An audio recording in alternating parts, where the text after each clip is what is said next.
Good evening and welcome to tonight's Yukon City Council, Yukon Municipal Authority work session. It is October 18th, 2022. We're here at 6:30 p.m. We're here in the council chambers at 12 South Fifth Street in the great city of Yukon, Oklahoma. Tonight, we're going to begin with the discussion of the agreement with John Kuba for curb cutting. Ms. Kretschmer? Yes, I would like to. My apologies. I would like to introduce Joe Davis. He is going to talk a little bit about where the curb cuts are located. And then I'm going to talk a little bit about the agreement, and we are currently in negotiations with a developer. Okay.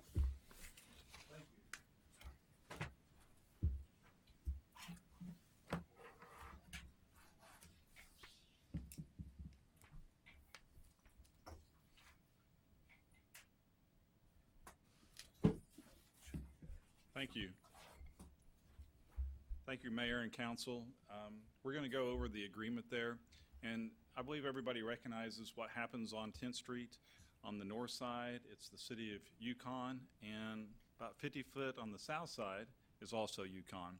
So to help manage the development going through here, developers in Oklahoma City must submit their site plans to city of Yukon for review and then agree where the curb cuts are going to be.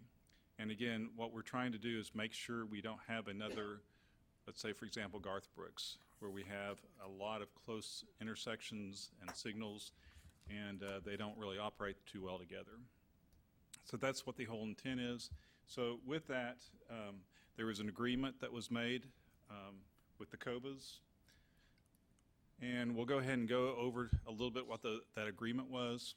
The agreement was really a good agreement for the city of Yukon because it's for husband and wife and their heirs, and also to who they assign the property to with the city of Yukon. So that means it will go ahead and pass on with the ownership of the property. It doesn't expire. The date of that agreement that the council approved was June 5th, 2018, and really it was for one driveway, the initial driveway, and then 2 additional driveways. So we'll go a little bit about where the locations are. So there's 3 locations, and the 3 locations, the driveway number 1, and it was discussed after the city saw what had happened with Express Chicken. The city was concerned we're going to have a bunch of little bitty small restaurants with very little frontage, and everybody asking for their own driveway.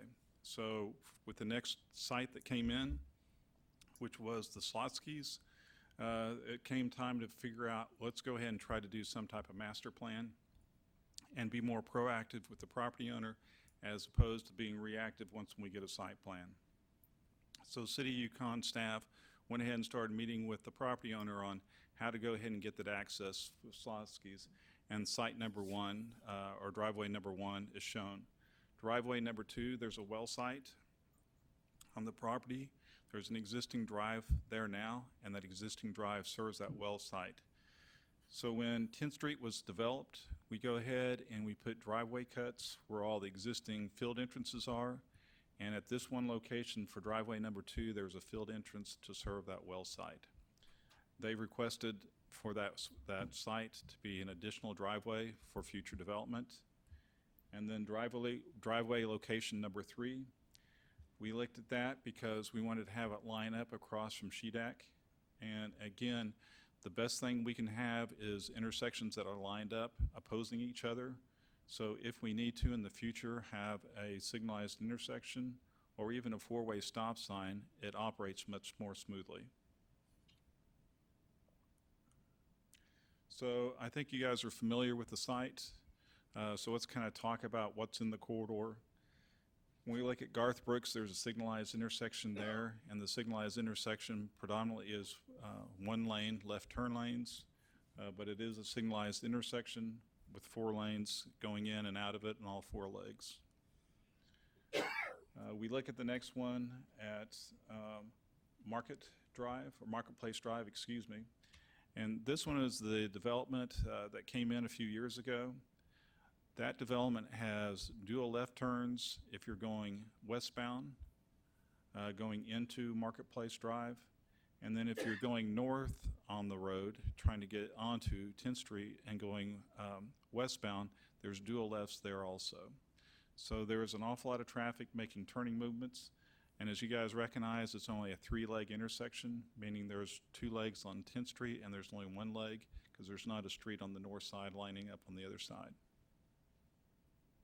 And then really our constraint as we go further to the east is the bridge, 10th Street Bridge over the interstate, and that's a 4-lane facility. So we talked about how it got phased in for the first drive. And again, it was the development of Chicken Express. And with the development of Chicken Express, we started seeing the trend instead of bigger and wider, more frontage for driveway separation. We saw a much narrower frontage. They were determining how to go ahead and minimize the footprint for restaurants. So we recognized if that happened all the way down, we would really have a lot of driveways and could be creating that same issue that we see on Garth Brooks at times.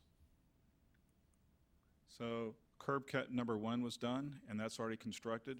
And if you see, it actually acts as pretty much a common driveway for Chicken Express, not Chicken Express, but for Slosky's and anything else that develops east of Slosky's. So it's offset off of the actual site of Slosky's.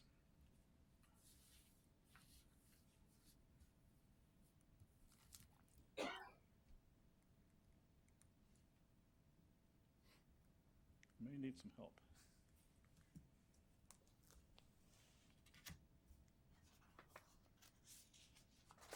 So we're getting ready to do some imagination here. Thank you. I think you guys have seen the sign out there for Joe Cooper. They have a dealership that's planned out there also.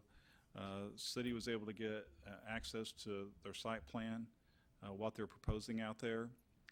And again, it would be to the west, driveway number 1 would abut their property. And to the east, that location for driveway number 2, which is the current well access drive, would be their eastern boundary. So again, that would be their ingress and egress for that proposed development. The development that's come recently to us is this multi-use development that they're looking at with apartments, commercial, and office, I believe. And with that, they're looking at utilizing the one main road that's opposite a sheet-deck where the proposed driveway is from the COBA agreement. How many units are in that? So Mitchell, I think was a 460. I'm sorry. I believe there's an estimated 420 units, maybe 450 units, but the last discussion One we had was about driveway. 420. So the That's gonna be tough. So when we look at these developments, we require a traffic study to be done. The traffic study was 420 units on that, along with the commercial and office uses. But again, when we start seeing the development, numbers change. So what's 420 today, we'd have to see what the final numbers are on traffic. So again, when we start getting plans like this, we start looking at traffic impacts that's going to happen on 10th Street. And really the only way we can look at traffic impacts or traffic is a traffic study to be prepared. And the developer is the one that goes ahead and hires a design company to develop that study. And we look at 8 warrants for signalization to see what type of impacts there are on the street. The design engineer did go ahead and look at the warrants, and when they look at warrants, they look at existing conditions without the development, and then they look at what the conditions are, what kind of impact's going to happen when we put in apartments, commercial, and office use. So we met 1 warrant with the current conditions. As a city, we see that 1 warrant all over town. So it really doesn't make us step up to the level where we say we need to have signals at this location. But then they went ahead and did the additional analysis, additional warrant analysis, And there were two warrants that it met, which was for the 8-hour capacity and the 4-hour capacity. When we start looking at capacity issues on those hours, that means that there's going to be long delays for people that are going to be using that intersection. And the long delays are not just for the people that are coming out of the new development, but those delays are going to be the people that are actually currently on SHEDAC trying to come out. So the people who are in the Yukon going south will be hitting that same intersection. So when they do the analysis, they look at both sides on what's going to happen. So again, when the analysis was done, it met 3 of the 8 warrants, with one of the warrants, one of those pre-existing warrants, and again, it was just what is the capacity of the existing street? It's not really looking at delays on the street, but just the type of classification the street is. So with that, we went ahead and made the recommendation to the city that the development would require those signals. So again, this kind of goes over what we just talked about, what the warrant studies were. So again, warrant number 8 is that roadway network capacity, those type of basic issues that are very generic. And even on its own, we don't require that. But then for the 8-hour and the 4-hour warrants, it did meet. And again, as we stated, the report recommended signalization at this location, and we concurred with the report. So now if we talk about signalization, what's the benefits to the city of Yukon with signalized intersection?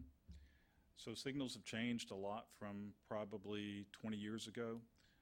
Used to, when you put signals close together, they did not operate well. So you would go from one signal from a green to immediately going to the next one that would be red, because you're waiting to try to trip the signal.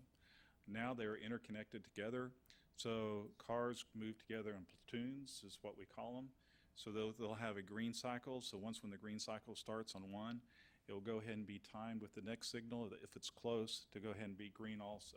So the two signals are talking together when they go ahead and have that green cycle time. So that was the last bullet you see there. And as we move up, it's to decrease the future delays. And when we start talking about the delays, it's the 8-hour and 4-hour traffic numbers that we're looking at for the delays. While we don't see a tremendous number of accidents right here, I think you all recognize that the frustration people will get at an intersection if they feel that they're sitting for a long time. And that space between cars, they'll try to shoot that gap even though it may be too short, because they're frustrated with waiting for that gap. So again, we talk about for the future development that signals are good because we've created that gap, because we've created a stop in the traffic on 10th Street so people can get in and out safely. And then the top bullet is improve existing operations on SHEDAC. So the people who are currently coming down SHEDAC, they'll actually have a protected signal coming out. So again, those are in general what we were seeing with that proposed development. And if you all have any questions, we'll be happy to answer any questions at this time. You know, we're planning eventually to 6-lane that, right? 10th Street? Uh-huh. No, not so necessarily. In sections, we're talking about doing a 5-lane section, and the rest of it we're doing 4-lane section. So right now, the traffic counts that they did when they did the traffic study was about 19,000 cars a day. That's heavy. We usually start looking at a breakover about 9,000 to 10,000 cars going from a 2-lane to a 4-lane facility, and we're generally okay, and we get up closer to 30,000 if we're having to look at a different street configuration out there. So the 19,000 works well with the configuration we have right now. We start talking about 5-lane sections when we start having driveways that are close together or signals that are close together, because when we have that dedicated turn lane and we start talking about the taper from that dedicated turn lane back into another driveway and then flaring back out, you're talking about 1,000 feet plus. So when we start having interchanges or intersections close together, that's when we start looking at that 5-lane section. My question is, if we go ahead and put a stoplight in there, 5-10 years from now, if we widen that street, are we tearing that down and putting up another $1 million stoplight? What we would project is that any improvements that we're making right now is going to last at least 15 years, is what the projections are. So again, we don't anticipate having to tear anything out that we So would we be don't doing at this anticipate time. widening it. It's very unusual to have a 6-lane arterial street, and again, this we anticipate will be a 4-lane for a very long time. When we go back to what our constraint is on the road itself, it's actually the bridge going over, the 10th Street Bridge going over the interstate, so that's a 4-lane section. So everything we're trying to do is matching that 4-lane section over the bridge. Anybody else have questions?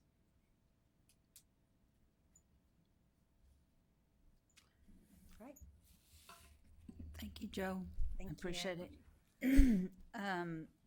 I would like to announce that as of this afternoon, we are still in negotiations with the 2 developers.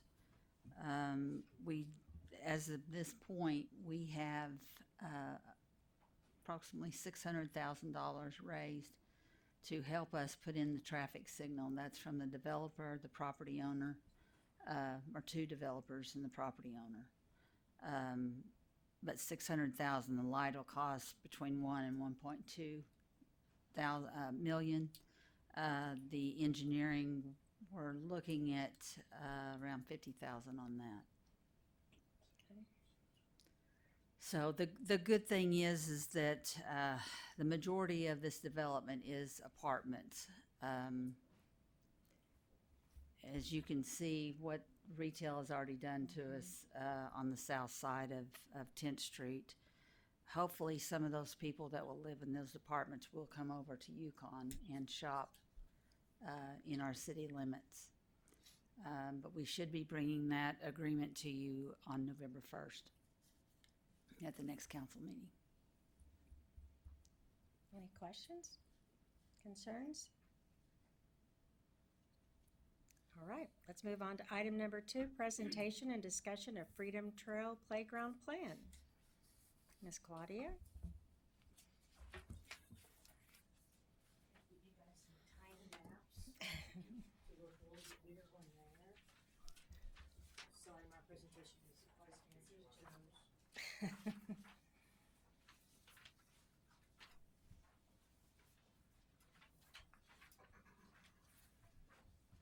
And direction. You need to look at it? Yeah, sure. Thank you. I just want to give you a update on the Land and Water Conservation Fund grant that we received in 2019 for the Freedom Trail Park Playground and Splash Pad. The original estimate in the grant was for $800,000, $400,000 coming from the grant, $400,000 coming from the city. The city manager at that time decided to put in another $400,000 from the city for additional amenities. The consultant estimate in September of 2021 was $990,000. That was up from the original $800,000. The consultant estimate for the playground that you have with you is $1,077,857. As you can see, it's going up with everything that's happened because this grant took so long because it hit at COVID, took so long to get approved through the national office. We plan on, if approved tonight, going out to bid on, the bid will go in the Journal Record on Thursday. And then we'll advertise for 25 days. We'll have a pre-bid conference, and then the bid will be open on November 17th, and then we anticipate 10 months for construction. So about this time next year, it would be done. With that being said, we asked the landscape architects that designed this, knowing that the price was going up, to give us some bid alternates. And there's 8 bid alternates that we have been asked. And it's kind of hard,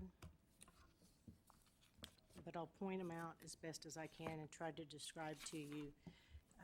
And with the bid alternate, we're hoping we get all 8, but it just kind of depends on how the bids come in. The first alternate would be Just need a hand. this expanded swing area here. Claudia? Yeah, not loud enough. Wow, the people out there in Facebook land want to hear you. The first alternate would be this expanded swing area here. The second alternate would be a donor sign, and it basically it's speaking to what happened, how this playground was built in the past. The third alternate would be play area 1, which is this area right in here.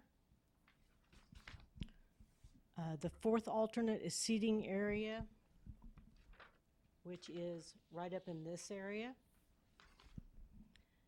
The fifth alternate would be player area 2, which would be right here in this area. Sixth alternate would be another seating area over here. The seventh alternate is a nature walk area that would kind of go through in this area. And then the eighth alternate would be some extended play over here. There's no alternate for the splash pad.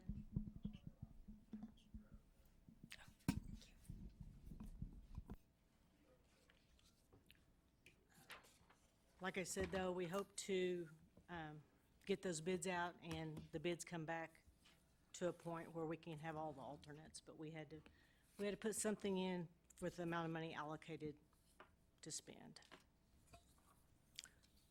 On the upside, I'm really excited, as you know, that it's all been cleared off. We're good to go. The estimate for burying the overhead ground, or the overhead lines, which is required from the grant, was much cheaper than what we had originally estimated, so that was good. Any questions? Yeah, I'm sorry, I'm not sure I understand when you say alternate. Does that mean, can you explain what that means? A bid alternate is you have your base bid for the playground. And then all those things that I pointed out is your base bid says, say comes in at, so you, just to simplify it, you have $20. Your base bid comes in at 10, then you can spend 10 more dollars to get those areas that I pointed out as an alternate. If your base bid comes in at 18, then you can't get all those alternates. So everything we see pictured here is in the base bid. Not the things that I pointed out are all the alternates from the Right, base but bid. they're not the pictures. They're just like, Most of them are seating areas Okay. or a nature walk, yes. So this concept we have here was originally bid at, or estimated at 800,000? When we first did in 2019, it wasn't exactly that concept, okay? Because you just have to go out with an approximate until you want to pay someone to give you exactly what you want. But that was kind of, it was in the same footprint, kind of what we saw that we wanted, and what we could get for that 800,000. And we've allocated 1.2, and you're saying for this concept here would be 1.77? 1,077,000. So not Okay. quite, yeah.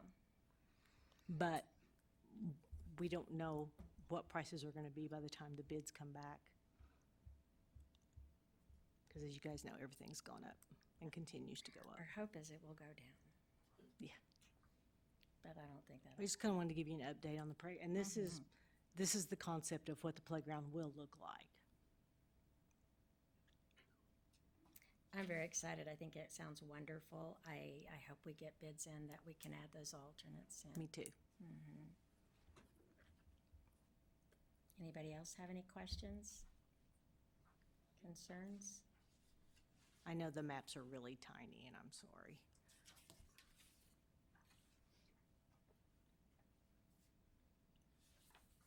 Any other thing else, Jeff? Can you tell me what this is here, this purple thing? Is that something to climb on, or is that? Oh, it's a slide. Is that That's a playground equipment for 5 to 12-year-olds. okay. Oh, I can see it now. Yes, it has a tube slide and a regular slide. And are there other slides and other? There's several other slides in the playground area, and there's also a lot of berm Yeah. slides that are basically a built-up berm that they can slide down. There's several slides. Okay. And what I understand, is gonna be all inclusive. Absolutely. Okay. That's exciting. Anybody else? Claudia, thank you so much for all the work that you put into this. All right, at this time, we will adjourn until 7 o'clock when we will start our regular council meeting.